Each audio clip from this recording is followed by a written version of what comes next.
Hoje vamos aprender como somar células com base no conteúdo de outras células. E faremos isso por meio de um exemplo prático, no qual teremos uma tabela com nomes de produtos, que por vezes se repetem, e as respectivas quantidades para cada produto. E de forma dinâmica vamos retornar uma tabela final, que possui unicamente uma vez o nome de cada produto e a respectiva quantidade das somas da tabela principal.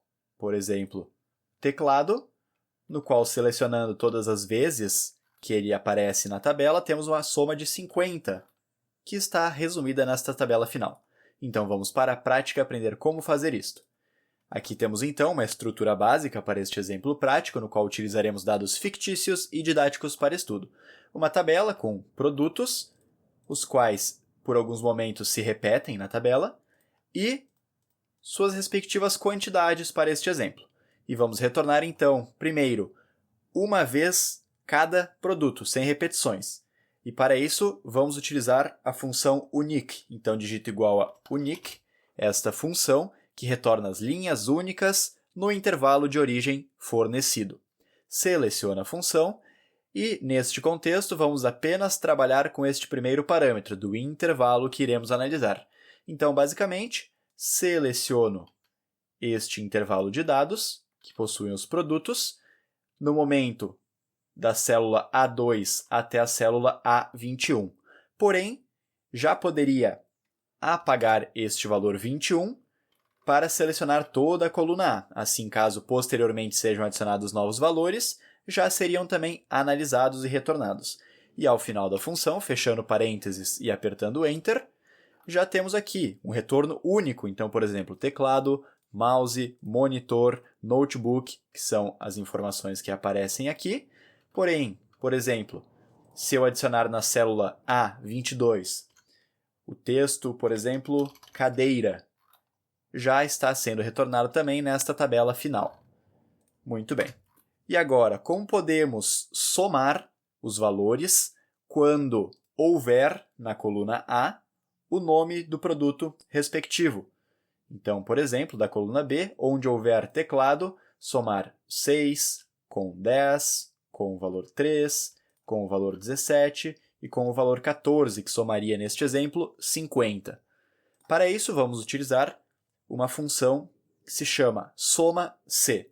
Inclusive, isso também poderia ser feito utilizando a função query, e caso queira aprender um pouco mais sobre a função query no Planilhas Google, vou deixar aqui na tela um vídeo bastante interessante do canal que ensina um pouco mais sobre isso.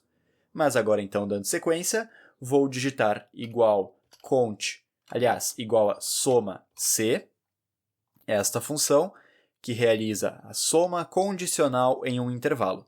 Seleciona a função e vamos trabalhar com os três parâmetros. Então, o intervalo que iremos analisar para comparar com um critério, com uma regra. Depois, especificar qual o critério para somar ou não o valor. E, por fim, qual intervalo será o que possui os valores que serão somados. Mas vamos por partes. Primeiro, o intervalo que iremos testar um critério é a coluna A. Então, seleciono de A2 até A21, pois vamos testar qual é o texto que está sendo retornado. Aqui, inclusive, já poderia apagar este 21, deixar de A2 até o resto da coluna A, caso posteriormente sejam adicionados novos dados. Para depois replicarmos isso para o mouse, monitor, notebook, de forma um pouco mais dinâmica e menos manual, já vamos utilizar uma referência absoluta neste intervalo. E para isso, vou apertar o atalho do teclado F4. Desta forma, vamos garantir que ao replicar a função para as demais células, ela sempre vai iniciar a partir da célula A2. Agora, ponto e vírgula, e vou selecionar esta célula ao lado que possui o nome do produto. Seleciono esta célula, mantendo essa referência relativa, então desta forma mesmo, pois ao replicarmos vai analisar inicialmente D2, mas depois D3, D4, D5 e essas células posteriores. Ponto e vírgula, e agora qual é o intervalo que iremos realizar a soma? Ou seja, por momento estamos analisando o valor da coluna A e comparando com um critério que é o nome do produto. E por fim, o intervalo que iremos somar é o intervalo que possui as quantidades, ou seja, a coluna B. Então, vou selecionar a coluna B. Novamente, temos aqui de B2 até B21. Poderia apagar o 21 para ter essa análise de toda a coluna B. E, mais uma vez, vamos utilizar uma referência absoluta para, quando replicar esta fórmula para as demais células do mouse, monitor, notebook e assim por diante, mantermos o início na célula B2 até o resto da coluna B. Então, atalho do teclado F4. Agora, fechando parênteses e apertando Enter, já temos então o teclado quantidade 50. Por exemplo, aqui tem teclado quantidade 6. Se eu alterar esse valor, por exemplo, para 56, soma total 100. E dessa forma, dinamicamente, vai sendo calculado. E se você está gostando desta aula até aqui, deixa um like no vídeo e se inscreve no canal, pois isso me motiva a continuar criando novos conteúdos. E agora vamos replicar esta fórmula para as demais células, no caso mouse, monitor, notebook. Então, para isso, há esta célula com a fórmula, há este círculo azul aqui no canto, vou clicar sobre ele com o botão do mouse, manter pressionado e arrastar para as demais células.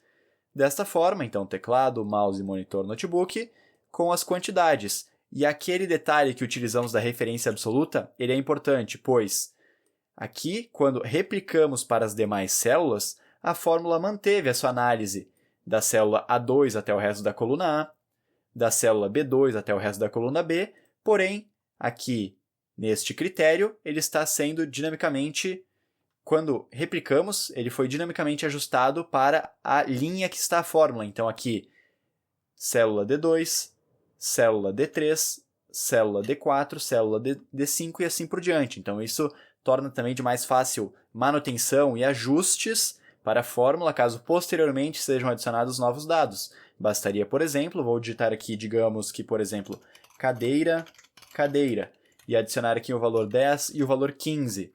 Já temos aqui o retorno de cadeira, e selecionando a fórmula neste círculo azul aqui no canto, clicando sobre ele, mantendo o botão do mouse pressionado e arrastando para a próxima, cadeira já teria essa soma de 25. E assim por diante, por exemplo, aumentando aqui, 30. E agora que aprendemos como somar célula com base no conteúdo de outras células, vou deixar aqui na tela um outro vídeo bastante interessante do canal que ensina um pouco mais sobre planilhas Google para continuarmos evoluindo e aprendendo nas planilhas.